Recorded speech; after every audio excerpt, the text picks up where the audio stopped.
Welcome, my crafty creatures, to a cosplay journey like no other. In today's video, I'm diving into the world of cosplay as I sew together the detailed bodysuit and leggings for my Lady Silk Sif cosplay.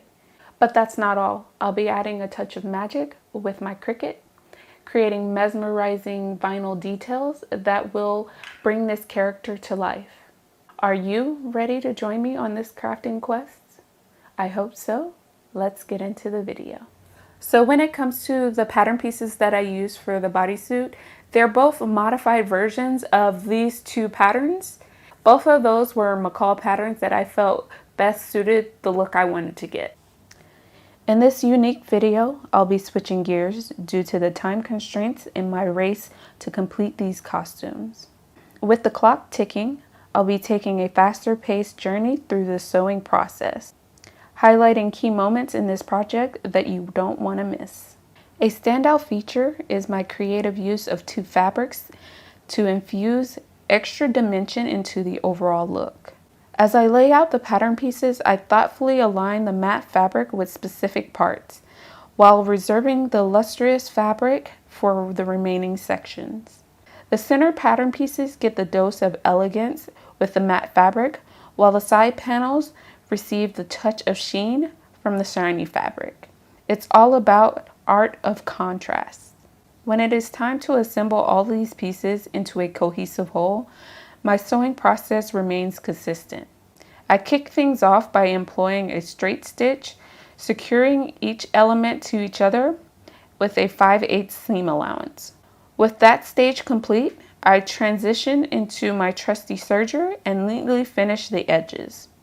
Next up, I carefully top stitch and serge the edges, ensuring they align smoothly on one side.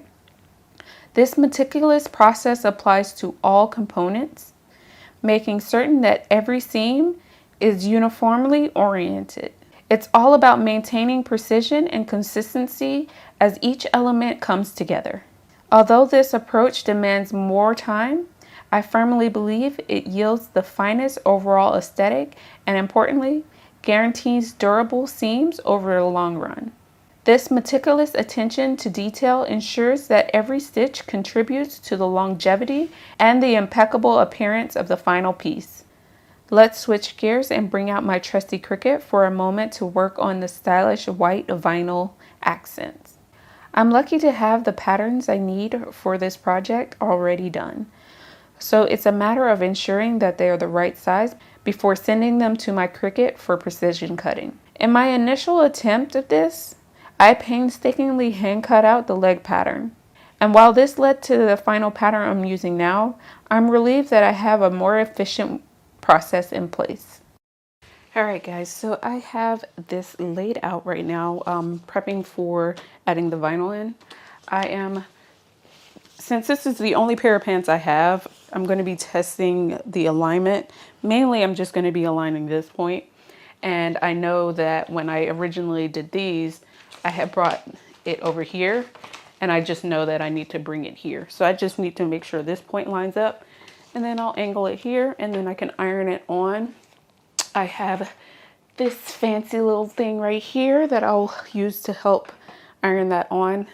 Hopefully it goes well. This is the first time I've used it for this particular piece, I think. I don't think I used it on the other ones. All right, so let's test this and see where we're at or where we need to be. Okay.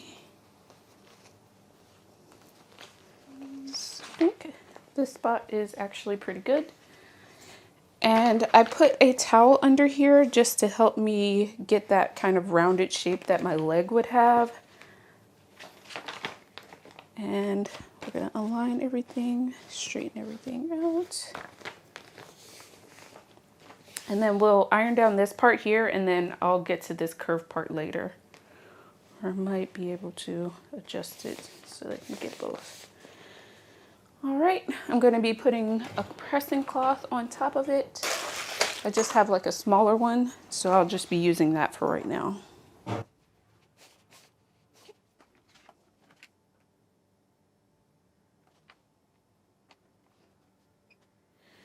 All right, I'm going to let this side cool, and I'm going to test this side to see if I need to actually put some more heat on it. Okay, so this side did pretty well. It's just that very tip that I think I did it a little too quickly. So I'm going to go back over that.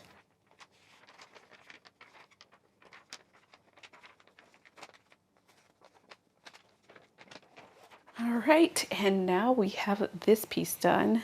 This one was only difficult because of the ridges from the fabric.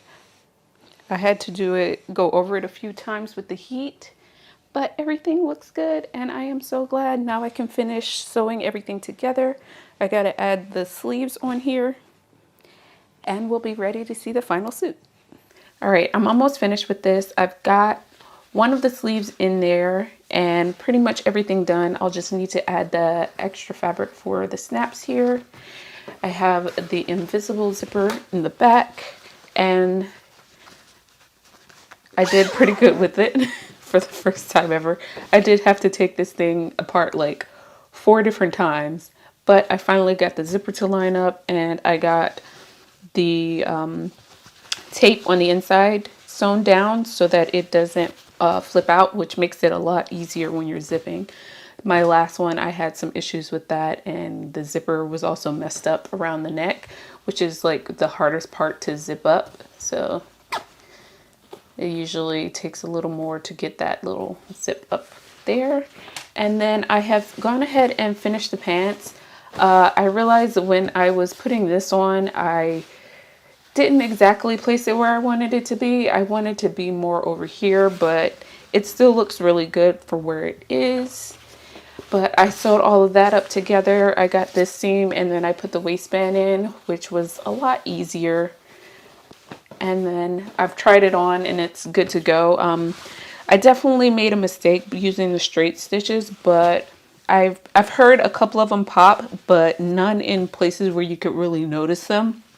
So I think I'll still be good, but I am ready to get that last sleeve on and then it'll be adding those snaps in there. So I have not made a pattern for this up until this point. So I'm going to do that now. That way I don't have to worry about this ever again. So I measured out this piece here and that ends up being about 6 inches. So I'm going to add an inch. That way I have half an inch seam allowance. I'm going to mark that out at the 7-inch mark. And then I'm going to mark at the 1-inch mark or the 0-inch mark. And as far as the thickness, I want it to have enough for the seam allowance and as well as the snaps that I'm going to use in there. So for the snaps, I want to give it about 1 inch and then give it about half an inch for the seam allowance. And then we're just going to take that and double it. So that'll give us about 3 inches. So the strip will be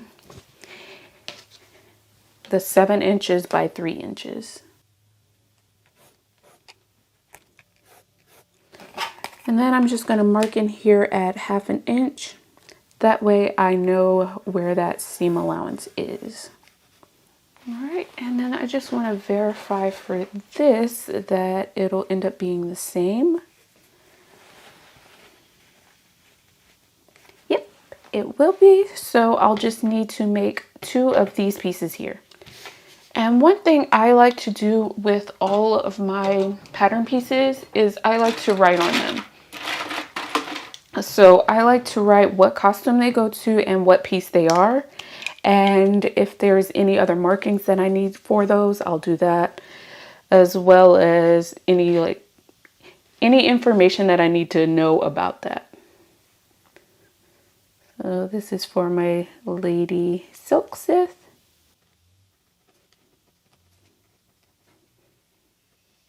And I'm going to call this piece a snap placket. One thing I do want to mark is the halfway point. That way I know it's on fold. Okay, so that's the pattern piece for both of the plackets that I need to make. All right, so I have my 2 pieces. And now what I'm going to do is put the right sides together. So along the 2 sides, And I'll probably actually fold this up and then fold along the two sides. That way I can just slide this fabric in, or that way I can just slide this piece of the fabric into that. So I've gone ahead and pinned it to the fabric after ironing it, just to make sure the flap would stay in place. And then I've just placed it in there, and I'm going to do a top stitch over both pieces to hold it in place, and then I'm going to attach the snaps themselves. So I've kind of laid out where I want these snaps to be, and I'm going to take this pen and just mark out underneath where exactly they are, just so that they kind of line up to where I want them to be. All right, and I'm going to take this part here, I'm going to place it underneath the fabric and try to line it up with that hole that I put in, that dot that I put in there. So see if I can get it to line up, which I can check by just poking the little prongs through. I'll take the top of the snap and place it in there, and then make sure that I have the right side going up.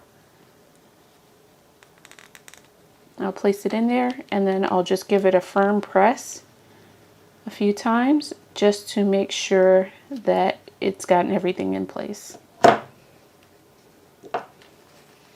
And then as you can see here, it's done. I'll continue doing that for the rest of the snaps until I have them all done, and I'll do it for the other side of the snap as well for this side.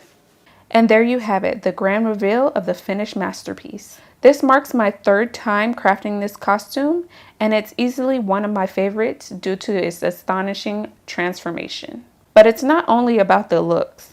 The practicality is also a winner. Split into two separate pieces, it makes restroom breaks in full cosplay a breeze. Talk about functionality that's worth its weight in gold.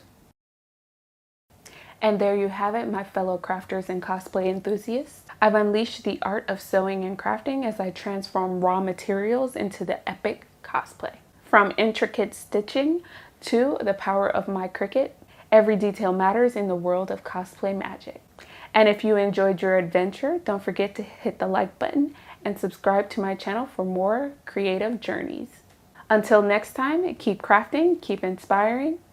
Bye.